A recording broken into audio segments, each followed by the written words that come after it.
Nagkarambola ang tatlong jeepney sa Maynila. Dalawang pedestrian na nakatayo lang sa kanto ang nadamay at nasugatan. Nakatutok si Bea Pinlac.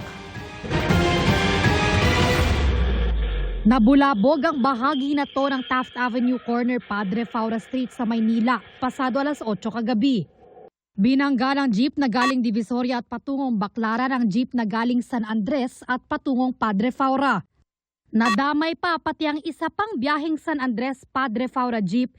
Nahagip sa CCTV ng mag-red ang stoplight sa direksyon ng bumanggang Baclaran Divisoria jeep. Walang kuha sa anggulo ng dalawang Padre Faura San Andres jeep pero ayon sa mga driver nito, pagkatawid po namin, naka-green na po kami, biglang may bumubulusok po na biyaheng Baclaran, naka-red na po sila, tinumbok po yung gilid po ng jeep ko. Nag-hitting the red light siya. Nagkarambola kami tatlo dahil pinilit niya, hinabol niya yung stoplight kasi may kakarerahan siya. Aminado naman siya sa mga nangyari.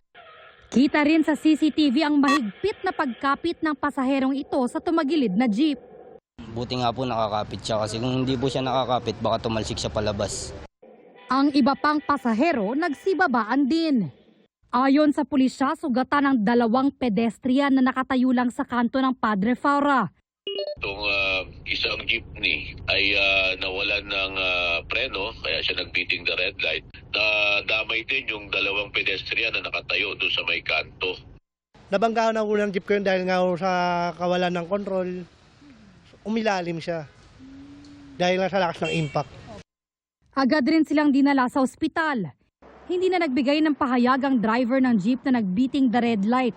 Posible siyang maharap sa reklamong reckless imprudence resulting in multiple damage to property and multiple physical injuries. Para sa GMA Integrated News, Bea Pinlac, nakatutok 24 oras.